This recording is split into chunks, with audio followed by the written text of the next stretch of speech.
I'm sitting here today with Sid Williams. He's a local fellow from around this area. Sid has been in the business for many, many years. Once we get to our age, we don't talk about how many years, but a lot. He's done film, he's done television. He's a sound mixer. So welcome, Sid. Thanks for being here. I appreciate that. Tell me what a sound mixer is and what you do. The sound mixer, at least in the current state, is I do location sound as opposed to post-production sound. So I'm the person who is in charge of recording all the audio for a feature film or drama type show, sometimes in television, doing documentaries, one-man band. In the feature world, it's usually a 3 or 4 man crew that does the work, and I've been doing this for 45 years, and I've done some 60 motion pictures and probably 200 documentaries and lost count of the television shows that I've done. So tell me the difference. Now you said you're a location guy. Tell me the difference when you're working in a studio and when you're working on location. Tell me a little bit about the instruments that you may use and what you might not use and how you attack the problem of sound. Well, sound is probably the foremost element in motion picture. Without it, dialogue, you have very little. So it's about 60 to 70% of a picture.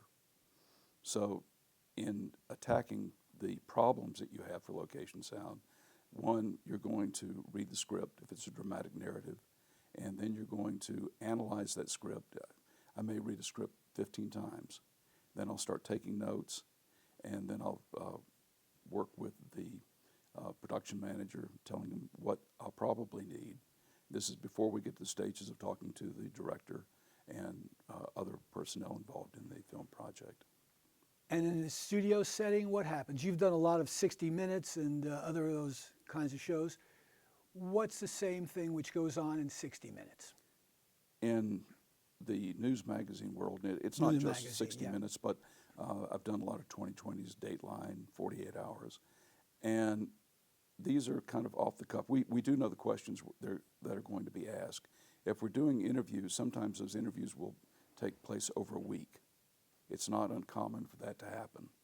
So we'll do a lot of pre-planning, looking at the locations where we're going to be doing those interviews. Sometimes there are locations that we aren't particularly sound friendly, but we put up blankets. We do whatever we can to remove the reverberation in the room. We sometimes have trouble with noise abatement. That is, the noise coming into to a building. Sometimes we have very little control of that, so we have to sit and wait, say, pausing for a plane, pausing for motorcycles and things like that. But we normally make the time to do it, and we do it right. And if it doesn't work, it doesn't sound good, as a location recordist, I'll let them know immediately. Say, we have some issues, we need to do it again. Yeah, that leads right into my next question. What happens, because we've all been on location and we know about it. I did a tractor pull one time, and there's nothing louder or more hideous, and literally it took us a full day to do about an hour's worth of show because we couldn't do it. Well, film is shot in bits and pieces. Yeah. So you get as much coverage as you can. Sometimes, especially with dramatic narrative, if we have a scene that's just plain noisy due to wardrobe issues or feet movement, if you have grips pushing a dolly and it's on a hard surface, it sounds like a herd of elephants. Yeah. So in that case, they may decide to do a dialogue replacement later on, or if it's going to be a wide shot and we can get coverage on it, I'll pull the actors aside with the director and we'll redo the entire scene in a quiet location or a quieter location. That's another interesting point. You said dialogue replacement. It's a very difficult thing to do because you're not going to match the surroundings. I disagree with you on that. Okay, good. Please. Because good. It used to be, it was much more difficult. Now, ADR is very, very easy to do. And there are certain plugins available that will replicate room tone. So you can do ADR relatively quickly. As a matter of fact, I know a lot of people who are doing made-for-TV movies, and they plan on doing at least 60% ADR, mainly because of the scheduling. If you have a 15-day shoot and then you have a 6-week turnaround to get it all out the door, sometimes you just can't record the dialogue in a fashion that you would like to. You get the best you can, and you get a guide track, and that's all that you can do. Especially now with they're using, I've been on shows now where it used to be 2 cameras, 3 cameras. Now they're shooting with 4 cameras, plus a drone, which you can't very well do anything with the sound on that. Tell us ADR, what that means for people so that people can understand that. It's automatic dialogue replacement. Right. And it used to be where you would do looping, where you would actually create a loop of film. Today, it's done digitally, and it's done quickly. You can set up your cue points, and once they've spotted a film and they know exactly what they're going to replace, they can bring in an actor and in 2 or 3 days have all his lines done. It used to be weeks to do that. Yeah, because I worked at times where it was a nightmare. A nightmare. I've done 40 reels on several films, and it took us 2 to 3 weeks to do it. Yeah. And now, I mean, it's just, it's part of the filmmaking process, and especially for episodic television. I've worked on quite a few episodic shows, and you had dog barks and all sorts of anomalies that you just couldn't deal with. And you'd look at the first AD and say, "Can we stop?" And they go, "No, because you got to make your day." And that's the end product. You know, I grew up in episodic television, and that was exactly it. You don't have it, you don't have it. Very rarely could you go back and redo something. I'm going back 20 years. But yeah, that's a nice thing to have. Let me ask you, let me answer this for me. It's a setup. You're going to do a shoot in Kansas City, Missouri, and you need to hire some people to work with you on it. Who are you looking for, and what qualities in them are you looking for? Well, first of all, I would know the crew in Kansas City. Okay, But- you know, all right, Yonkers, New York. Okay, Yonkers, New York. I would probably go to the union, and say, who do you have available? Right, who does And this? then I would talk to other sound mixers and say, have you used this person? What's their how do they work? Are they congenial to work with? But most of the time, I get word of mouth from other sound mixers. And as a rule, though, I would bring in my boom operator, because the boom operator is actually more important than the mixer in a lot of ways, because he is the liaison on set. He's the one that's going to be miking the talent. He has control with the first AD. He knows how to talk to the grip department. He knows how to deal with the electric department. He knows how to deal with wardrobe, and usually has a really congenial attitude with the actors. He gets to know them really well. They trust him. So that would be a key person, and I would have a hard time bringing somebody I didn't know into that game. Now, as far as a utility person, I would hire a local utility, because one, the union would probably make me do that, just because of the location we were on. Right. It's not that to say that I wouldn't bring a utility person in, but the utility person, it used to be that was the junior person on the set in the sound department. It's not that way anymore, because they're doing frequency coordination. They're working with the location manager, making sure things are turned on and off, and we have everything we need. He's also working with the boom operator in wiring up people. Normally, I don't wire people anymore. I used to, but because of just the logistics of things. And usually my cart is not on set. It's offset in Video Village. I might be there doing that, but as a rule, I'm prepping and getting ready for other things, and I have my cart in front of me, and I've got all those things to deal with. And my boom operator's telling me, we're going to need to wire so-and-so. We have to do this. I can only get so far with the boom. Then we have to bring the second boom in, which is going to be bringing in the utility, and he gets a bump for doing that. So there's a lot of things you have to consider when you're doing all those things. And I have to have somebody who's competent to do that. Also, if I get sick, that utility person should be able to fill in for me. Hopefully that doesn't happen, but I've had situations where it happens. You have a young person coming out of college, a school like Blue Ridge. What do you suggest? And they say, Sid, I was born to do sound. What do you suggest? What should they need to know, and what qualifies them as someone who you're interested in working with? One, I'd like to have that person have a well-rounded idea of the entire filming process so that they understand not just the sound aspects, but they understand lighting, they understand wardrobe, they understand what the actors are going through. And also, one problem that I've seen with a lot of people coming out of film school is if they want to go into sound, they better learn to memorize the lines. You have dialogue and you're cueing. If you don't know the dialogue, you'll miss the cue. That's a big mistake that, that they say, oh, I can boom. And what I find out is that you have a Steadicam going on and you've got to follow all that through. And if you don't know the dialogue for just a second, it's gone. And the problem is they don't get blamed, I get blamed. So therefore I make sure, matter of fact, a lot of times on certain shows, if it's a dialogue-ridden show, all the sound team will meet together, we'll go over that script and we'll do all the lines. Matter of fact, there's a boom operator, there's also an editor, and Sherwood has one of these photographic memories, and he would know every line. I mean, so the script supervisor was there and was having trouble looking for the line, and they said, "Line, Sherwood would do the line." And so I met Sherwood that evening. I said, "Sherwood, where have you been?" He said, "With the actors. They want me to read lines with them." So he did that every day because they knew that he knew their lines and he knew exactly where they were cueing in. Yeah. And you can determine that. I mean, a lot of times if there's going to be ad-lib dialogue, you can look at the actor and see that they're getting ready to make a move, their facial expression, because a lot of times you do have ad-lib dialogue.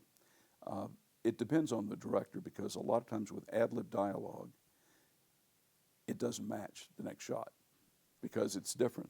So you've got to repeat that. So the script supervisor has to be really on top of things because they may not remember what they said that one line, and then they do another line, and you try to cut it, it doesn't cut. Yeah. And the other problem we run into is overlapping dialogue. In the old days, you would never do an overlap, mainly because it was hard to cut. Yeah, very and hard now to cut. a lot of directors like to do overlapping dialogue.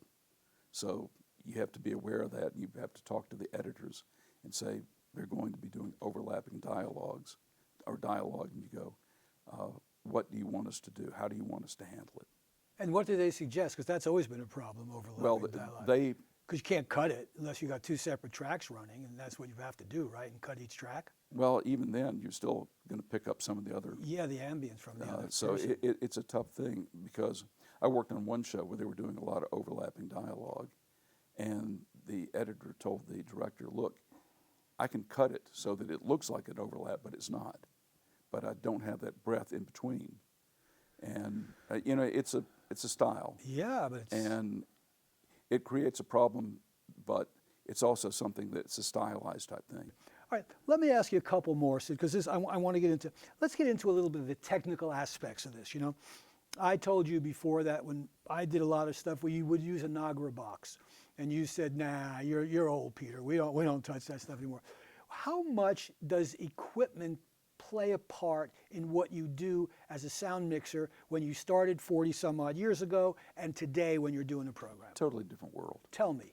It's all a digital world. Just think of computers. Yep. And it gives us a lot more versatility. Before when I started out, we were mono. We had one track and that's all we turned in. Wow. Today, I'm running 15, 20 tracks. On some shows, I've even run 30 tracks. And including playback. So it's a complicated setup. It requires a lot more skill set, a lot more buttons, a lot more whistles. Wireless is pretty much the rule today, especially with multiple cameras. And wireless is complicated and constantly changing. You're talking an investment of $300,000 just for wireless on a large scale. I've done a lot of wireless stuff and had problems with some of it because of other frequencies. So I'm sure that doesn't occur anymore. Oh, yes? it still occurs, but Still you have occurs. coordination. There's a lot more involved. There's using spectrum analyzers. Right. There's auto-tuning. Also, all the units now, the newer ones, have the capability of recording with time code. So even if you get hits, we're still recording on the actual wireless itself. Right. But it's complicated to set it up. Yeah. But it's also a lot of AI involved, where there's a lot of frequency coordination that's being done, so you don't have those intermodulation issues that you used to. And it's sounding much better, and the equipment's much better, smaller, lighter, but you pay a price for that. But the thing is, you can speed up the production, especially, like I said, when you have multiple cameras shooting now. It used to be in the film days, it was very expensive to have multiple film cameras. Of course. And now in the digital realm, Usually didn't have multiple film cameras. You'd have You one had camera one. and you'd move it around. and you know, I mean, it's I've been not, there. Yeah. it's the common thing today is tight, medium, wide. So you're not getting the boom in. I mean, we can plant mics, and we do a lot of plant Yeah, I was mics gonna- all over yeah, the place. Yeah, sure. And that's one thing that my utility person's doing, looking around where he can hide a mic. And we have to be fast because the turnarounds are really quick now. And lighting, because we've gone to LED lighting, very lightweight, no heat. Yeah. They can move around, portability. And so it may, what used to take 2 hours to do a turnaround takes 15 minutes. Wow. And so you got to be ready. And so I would say anybody who's going into sound today, just be ready to work quick and do your job. Let me ask you another question. I don't know the answer to this question, so wherever you take me, I'll believe you. Style. You know, we have styles in directing, we have styles in writing, we have styles in lighting. I want this light, I want that. Is there such a thing as style in sound? Yeah, but that's in post. That's going to be your post-production supervisor and your sound designer. So you're gonna record I- the sound the same way you would clear, or you're gonna look for certain. As a Tell me. rule, I would get it clean. That's the name of the game. Get it clean and get it in perspective if you can.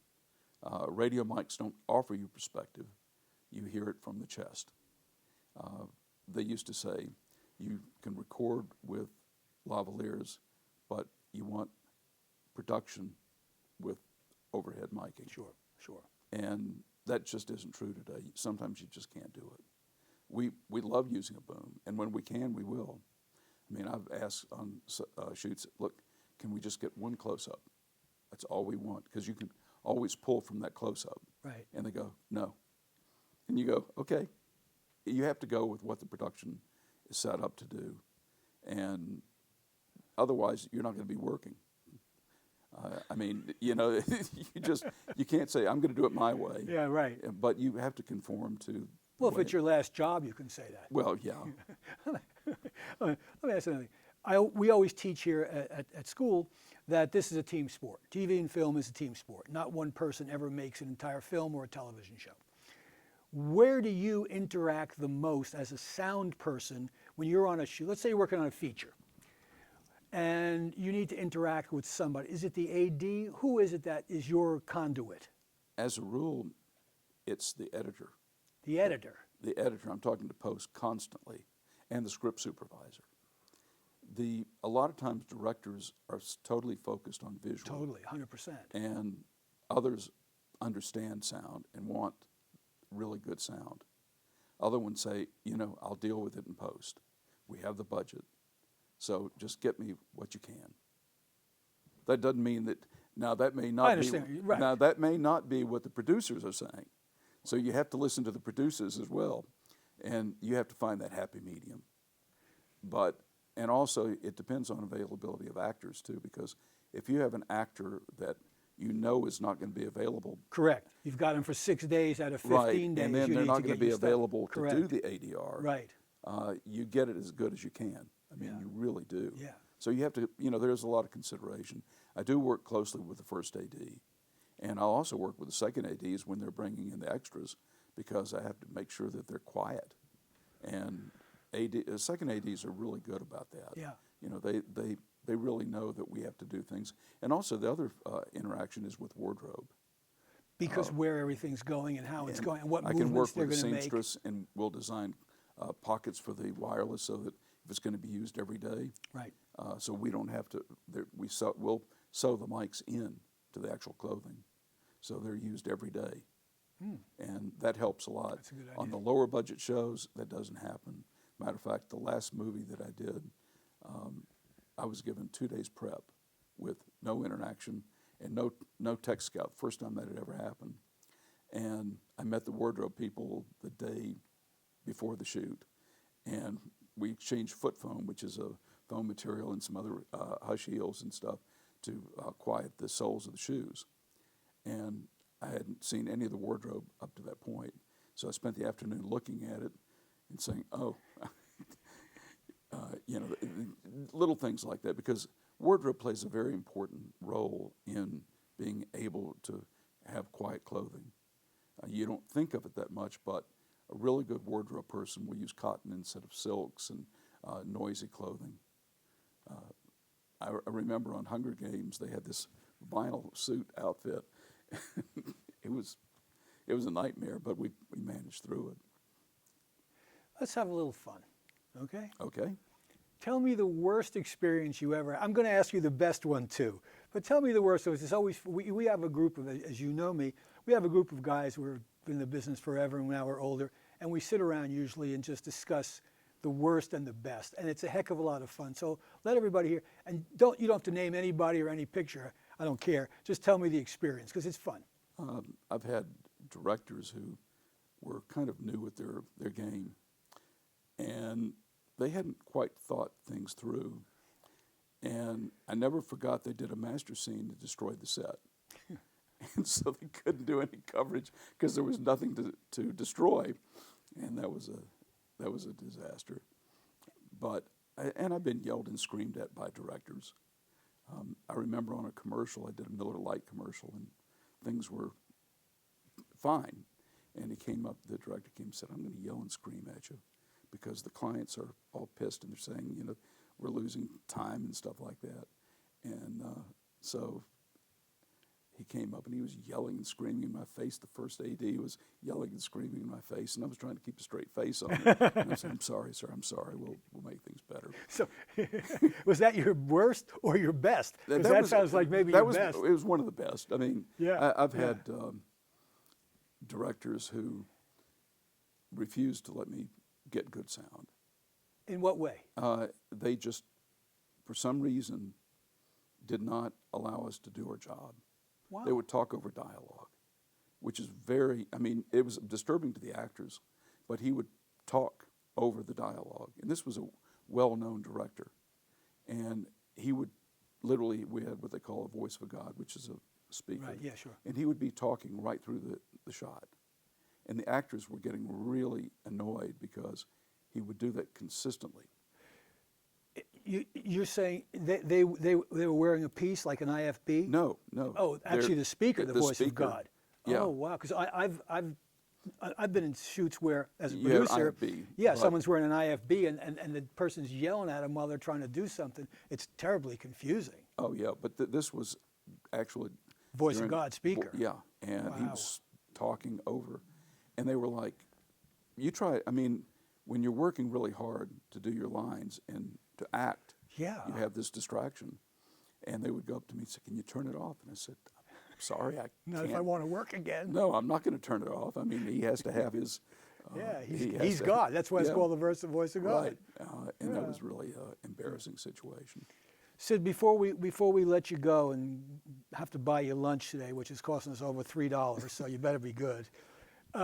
What do you suggest for people going into the business today? Young people who are coming out of Blue Ridge, what should they know? What should they do? What's their next step?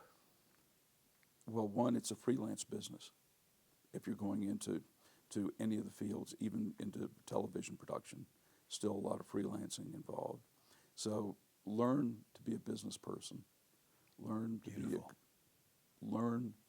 be a good business person, good business acumen, and that means taking classes in business law, accounting, because you'll need it.